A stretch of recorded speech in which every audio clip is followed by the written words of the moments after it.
మీ కుటుంబ శాంతి, ఆరోగ్యం, ఆర్థిక అభివృద్ధి కోసం రుద్రాక్ష మహాపూజలో తప్పక పాల్గొనండి. ఇప్పుడే నమోదు చేసుకోండి.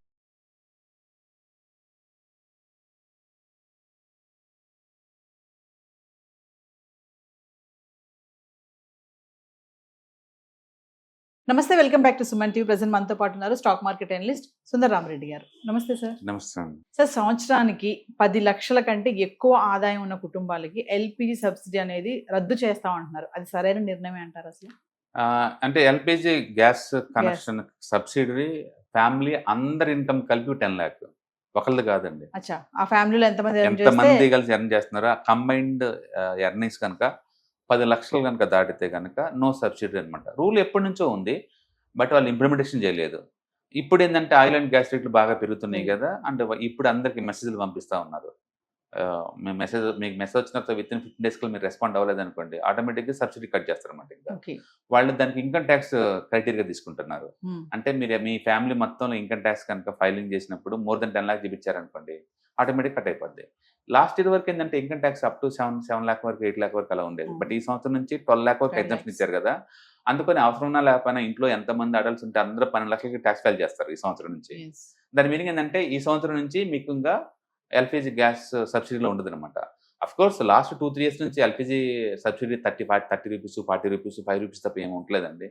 అందుకని ఎవరు సీరియస్గా తీసుకోరు. కానీ బట్ స్టిల్ రూల్ అయితే ఇంప్లిమెంటేషన్ చేస్తున్నారు. దాని మీనింగ్ ఏంటంటే ముందు రోజుల్లో ప్రతి ఒక్కటి కూడా ఇన్కమ్ ట్యాక్స్ లింక్ పెట్టేసేసి మనకి నోటీస్ ఇచ్చే ఛాన్స్ ఎక్కువ ఉంది. అంటే ఈ నిర్ణయం వల్ల గవర్నమెంట్కి ఏమైనా ఆదా అవుతుందా? సబ్సిడీ చాలా తగ్గిపోయిందండి. ఒకప్పుడంటే 100 రూపాయలు 200 రూపాయలు వచ్చాయి అకౌంట్లోకి కదా, మెసేజ్ వచ్చేది. ఈ మధ్యలో అసలు నేను చూడలేదు కూడా. అంటే 30లు 40లు 10 రూపాయలు ఇలా సబ్సిడీ. అందుకని సబ్సిడీ లేకుండా మార్కెట్ ప్రైస్కే వాళ్ళు దగ్గరలో ఉంది గవర్నమెంట్ ఇచ్చేది, కాబట్టి అంత సబ్సిడీ ఏం లేదు ఇప్పుడు. దీనివల్ల సార్ రూరల్ ఏరియాస్ లో వాళ్ళకి ఏమన్నా వాళ్ళకి ఎఫెక్ట్ అవుద్ది. బట్ రూరల్ ఇండియా వాళ్ళు ఐటీ ఫైలింగ్ ఎవరు చేస్తారు? పెద్ద చేయరు. ఇక ప్రాబ్లం ఎవరికంటే ఐటీ ఫైల్ చేసే వాళ్ళకి మీరు ఏదైనా 10 లక్షల పైన కనుక ఫైల్ చేసి ఉంటే కనుక ఇప్పుడు ఆ రికార్డ్స్ బేస్గా తీసుకొని వీళ్ళు నోటీసులు ఇస్తున్నారు అందరికి.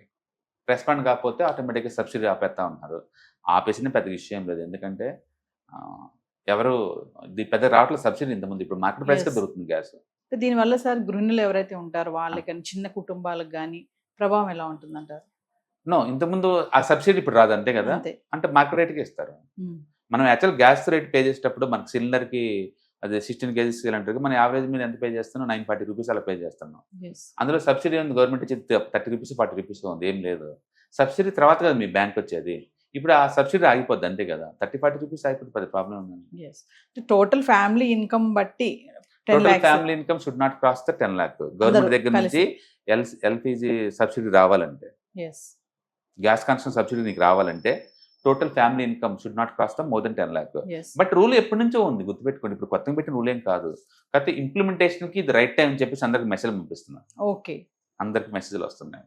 ఎందుకు సార్ రూల్ ఎప్పుడో పెట్టారంటున్నారు, ఇప్పుడు ఎందుకు ఇంప్లిమెంట్ చేస్తున్నారు దీన్ని? అప్పుడే పట్టించుకోలేదు. ఇప్పుడు ఏంటంటే టూ మచ్ రేట్లు పెరిగిపోయినాయి కదా, అందుకని వాళ్ళు సబ్సిడీ భారం తగ్గించుకుందాం అని చెప్పేసి మెసేజ్లు పెడతా ఉన్నారు అందరికి. అంటే ఇది డొమెస్టిక్ కమర్షియల్ అన్నిటికీ? కమర్షియల్ కి మొదటి నుంచి సబ్సిడీ లేదు కదా, ఓన్లీ డొమెస్టిక్.